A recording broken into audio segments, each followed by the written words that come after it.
besok kan hari besar. Bakery kita tutup yuk, kita jalan-jalan lihat pemandangan yang indah. Din, mumpung kita itu masih sehat, kita itu harus cari uang. Kamu itu jangan mikirnya jalan-jalan terus. Jalan-jalan itu bisa kapan saja. Yang penting cari jen. Kita ini susah loh kalau nggak ada uang. Dalam hidup ini yang paling penting adalah jen. Kalau kita nggak punya uang, kita ini nggak bisa beli apa-apa loh. Nih tahu, Ma. Oke, Mam.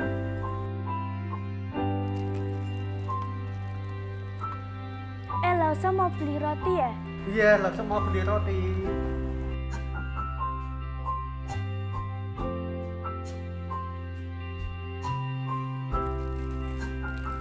Lausa beli 5 sekali aja, beli 5 gratis 1 loh. Sekarang Adin kok kita jualan? Iya dong, siapa dulu mamahnya? Sip.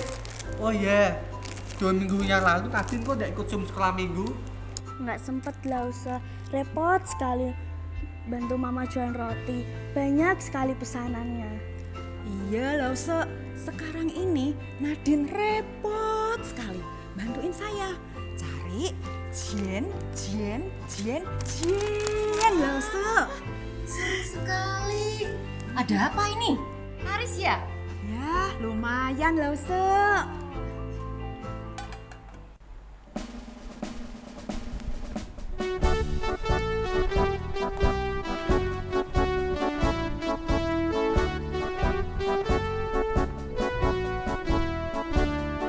Apa yang dicari orang uang? Apa yang dicari orang uang? Apa yang dicari orang siang, malam, pagi, petang? Uang. Bukan Tuhan Yesus. Siapa yang dicari? Tuhan saya. Siapa yang dicari? Tuhan saya. Siapa yang dicari? Tuhan siang, malam, pagi, petang? Saya. Orang yang berdosa. Nadine, bantu mama jualan tuh harus. Tapi yang paling penting adalah kita harus beribadah kepada Tuhan. Jangan lupa ya ajak teman-temanmu untuk ikut sekolah minggu online ya. Siap Lausa. Sip. Anak-anak, mari kita bersatu hati di dalam doa. Bapa di surga, terima kasih untuk pagi hari ini. Kami siap untuk mendengarkan akan firman Tuhan. Kami mau beribadah Tuhan. Tuhan kiranya siapkan hati kami untuk kami dapat mengerti akan firman-Mu. Terima kasih Tuhan, dalam nama Tuhan Yesus. Amin. Anak-anak, seperti lagu yang kita nyanyikan, manusia seringkali mencari uang, kekayaan. Tapi Tuhan mencari orang berdosa, orang-orang yang belum kenal Tuhan Yesus. Tuhan pun ingin kita juga mempunyai hati seperti Tuhan, mengasihi orang berdosa, menceritakan tentang Tuhan Yesus pada mereka yang terhilang seperti Filipus. Filipus yaitu seorang diakon gereja. Filipus ini pergi ke sebuah kota Samaria. Filipus memberitakan Mesias kepada orang-orang di situ. Dan banyak orang yang mempercayai kabar sukacita tentang Yesus sebagai juru selamat. Dan mereka memberi diri untuk dibaptis. Ketika Filipus di Samaria, malaikat Tuhan berbicara kepadanya. Bangunlah dan berangkatlah ke sebelah selatan, menurut jalan yang turun dari Yerusalem ke Gaza. Jalan itu jalan yang sunyi. Aku akan taat dan ke sana. Siapa ya itu? Oh, itu Sida-Sida, pembesar dan kepala perbendaharaan Sri Kandake, Ratu Negeri Ethiopia. Anak-anak, Roh Kudus membawa Filipus kepada seorang yang sangat berbeda dengan dia. Orang ini bukan orang Yahudi, tetapi dari Ethiopia di Afrika yaitu tempat yang jauh dari tempat asal Filipus. Berkatalah roh kepada Filipus, "Pergilah ke situ dan dekatilah kereta itu." Seperti seekor domba, ia dibawa ke pembantaian. Dan seperti anak domba yang keluh di depan orang yang menggunting bulunya, demikianlah ia tidak membuka mulutnya. Dalam kehinaannya berlangsunglah hukumannya. Siapakah yang akan menceritakan asal-usulnya? Sebab nyawanya diambil dari bumi.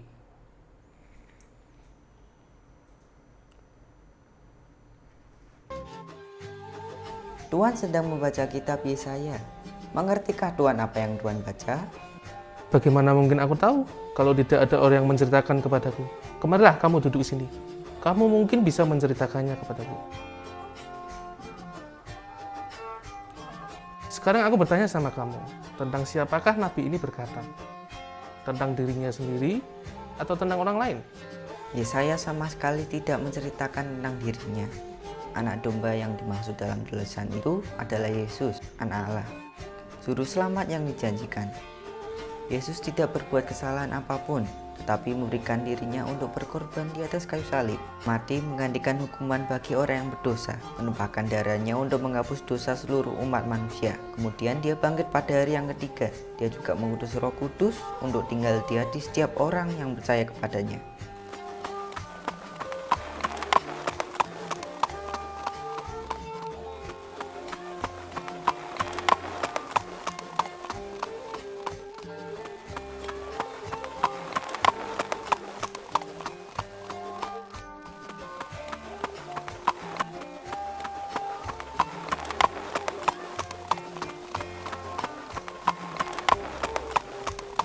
Pak, berhentikan kereta.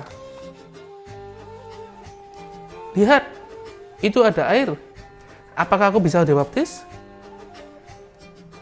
Aku sekarang percaya, Yesus mati untuk dosa-dosaku. Dan hatiku percaya, dan hatiku mau taat kepadanya.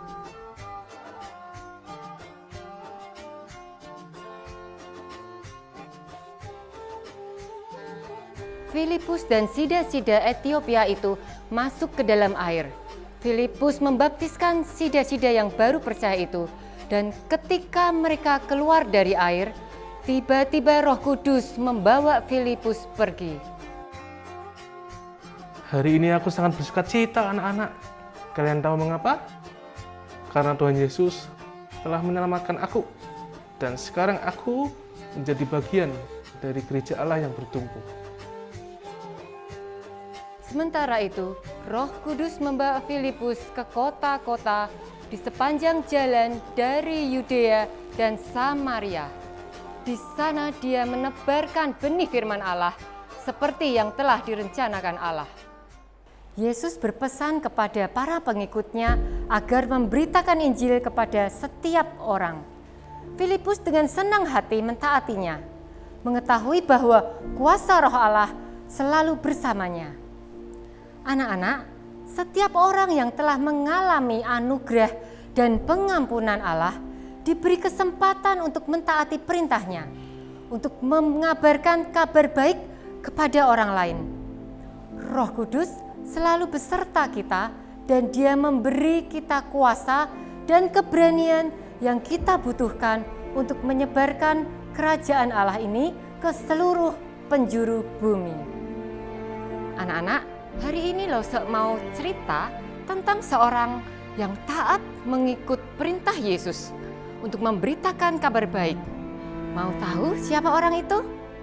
Orang itu bernama Robert Moffat. Robert Moffat lahir di Ormiston, Skotlandia. Dia dari keluarga sederhana tapi sangat rohani.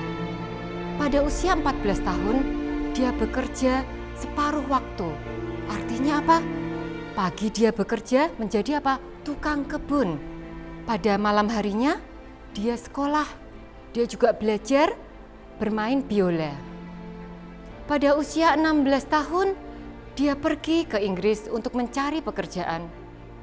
Mamahnya sedih, tetapi Moffat berjanji kepada mamahnya, "Ibu, Tidak usah khawatir, aku mau membaca Alkitab setiap pagi dan malam sebanyak 1 pasal. Nah, bagaimana dengan kalian? Apa kalian juga seperti Moffat? Apakah kalian juga membaca Alkitab setiap hari? Harus rajin membaca Alkitab seperti Robert Moffat. Dia membaca Alkitab setiap pagi dan malam. Di sanalah dia menerima Kristus sebagai juru selamatnya. Suatu hari di usia mudanya, Moffat mendengarkan berita misi di gerejanya. Pada saat persembahan, pada waktu itu persembahannya beda dengan sekarang. Kalau sekarang kita persembahan, diedarkan kantong persembahan, kita masukin uang. Tapi pada saat itu persembahannya nggak pakai kantong persembahan, tetapi menggunakan piring. Moffat kecil itu meminta kepada asyirnya untuk menaruh piring persembahan ke lantai. Anak-anak, apa yang akan dilakukan oleh Moffat kecil ini? Moffat kecil melangkahkan kakinya, memasukkan kakinya ke dalam piring tersebut. Moffat berjanji kepada Tuhan, Tuhan, aku mau menyerahkan hidupku kepada Engkau. Aku mau dipakai Tuhan seumur hidupku. Pada September 1816, Moffat diutus oleh London Missionary Society ke Afrika Selatan sebagai misionaris. Moffat tiba di Cape Town, Afrika Selatan pada tanggal 13 Januari 1817 dan melanjutkan perjalanannya ke Namaqualand. Dia menelusuri perjalanannya ke arah timur, melintasi gurun pasir Kalahari untuk membuka pos misi di pedalaman.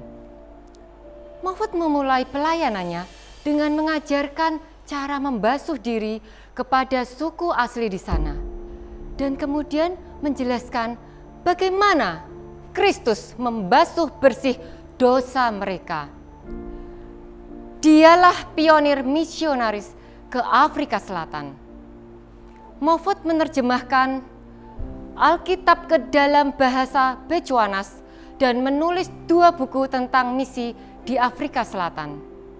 Moffat juga mendirikan sekolah dan gereja di Setswana, membaptis banyak penduduk asli dan menerjemahkan Injil Lukas dan kitab-kitab lainnya ke dalam bahasa Setswana.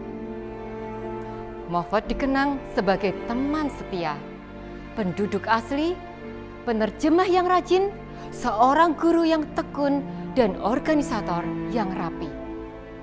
Anak perempuan tertuanya bernama Maria, menikah dengan David Livingstone. David Livingstone juga seorang misionaris di Afrika. Ini kita juga bisa melihat monumen Robert Moffat di Ormiston, Skotlandia. Anak-anak, seperti Filipus dan Robert Moffat, kita dapat meminta Roh Kudus untuk memimpin kita, untuk menceritakan kepada orang lain tentang Injil. Mungkin Dia akan membawa kita kepada orang-orang yang berbeda dari kita, seperti yang dilakukan pada Filipus dan Robert Moffat. Ini adalah kesempatan yang luar biasa untuk menunjukkan kepada mereka kasih Yesus dan menyebarkan benih Injil. Apa saja yang bisa kita lakukan untuk menyebarkan benih Injil? Kita bisa menceritakan tentang Yesus pada saudara kita, pada teman kita, pada tetangga dan siapapun juga. Bisa juga dengan membagikan buku cerita tentang Yesus atau share link sekolah minggu online kita. Ada banyak cara yang bisa kita lakukan. Kita berdoa, minta pertolongan Roh Kudus untuk memberi kuasa dan keberanian dalam membagikan kabar baik tentang Yesus Juru Selamat kita.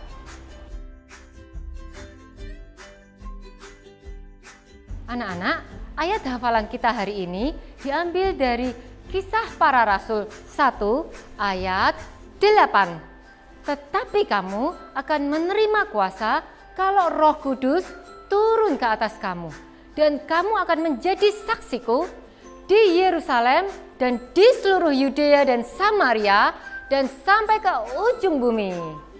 Kita ulangin lagi ya.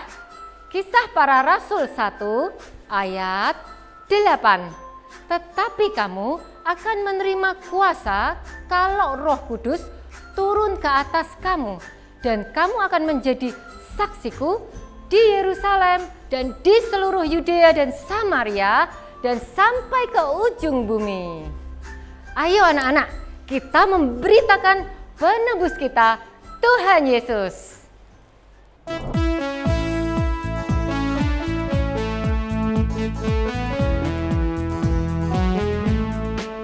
Beritakanlah Tuhan penebus, beritakanlah kasih Allah, beritakan Yesus anak Allah hingga ke ujung dunia. Roh Kudus yang sadarkanku pulang ke Bapa Maha Murah, sucikan hatiku selalu agar berguna bagi Tuhan. Banyak orang di lembah dosa meregang nyawa keluh kesah. Utuslah ku sedia pergi memasyurkan nama Tuhan. Anak-anak, mari kita berdoa. Bapa di surga, terima kasih untuk sekolah minggu pada hari ini. Mampukan kami menjadi anak-anak-Mu yang taat untuk memberitakan Injil sejak kami kecil. Biarlah benih Injil dapat kami taburkan pada setiap orang yang kami jumpai. Dalam nama Tuhan Yesus, amin. Sampai jumpa anak-anak.